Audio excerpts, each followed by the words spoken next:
Good morning, good afternoon, good evening. This is Alan Burgos from the hashtag Walk with Lan channel. Welcome and welcome back to our channel.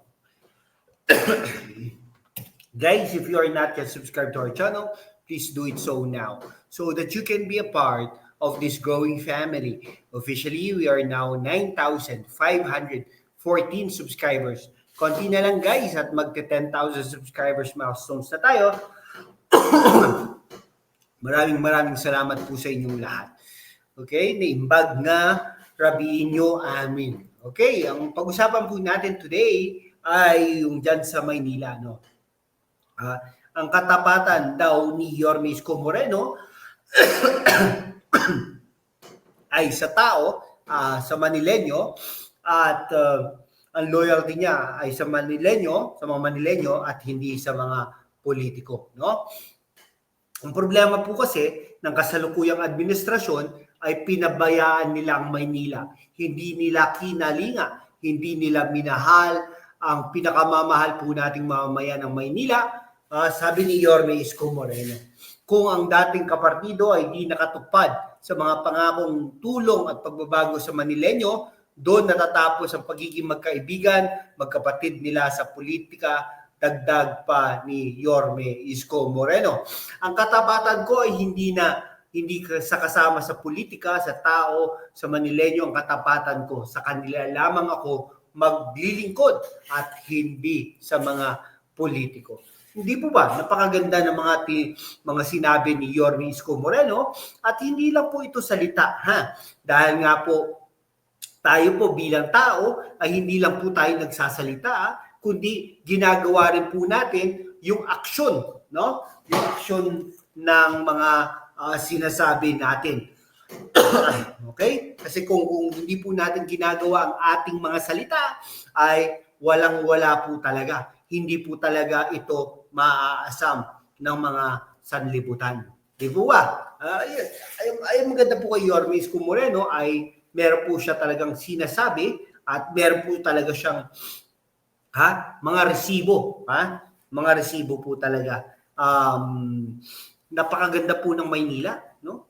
Kasi kabisera po 'yan ng ating bansang Pilipinas, no? Ang Intramuros na nga lang do po ba? Dapat napapaganda 'yan. Dapat nga maganda 'yan, sobrang ganda. At ito ay ginagawang hanap buhay dapat ng mga taong nakatira doon, ngunit hindi no? Mga nakahubad yung mga tao, no? Madumi, hindi lang po sa Intramuros, yung pagpasok mo sa Intramuros, yung mga underpasses diyan, mga underpasses, yung sa police station, diyan sa post office, yung paligid po noon, no? Banda po ron medyo malinis kasi no? Pinaganda yan ng national government, no? Ross Boulevard, ang pangit na po, no? Diyan sa bandang Luneta, Malate, diyan sa Pedro Hill, diyan sa Paco, Vito Cruz, Sampaloc, Espanya, no? Diyan sa Quiapo, Santa Cruz, Chinatown. Makikita mo kadumihan. Hindi po dugyutin po no? Wala po rin masyadong ilaw. Sa City Hall na lang, di ba?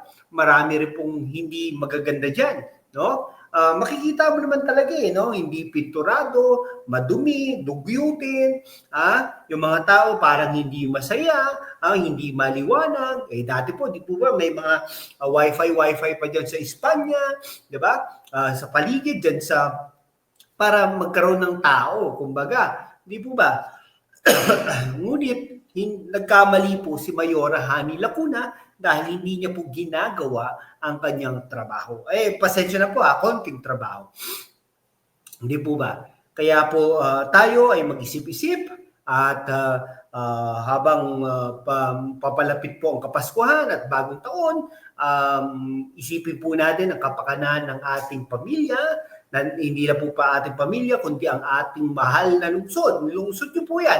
Pero tayo nakikilungsod lang dahil nga po dumadaan-daan tayo dyan at may mga transaksyon din po tayo dyan sa Maynila.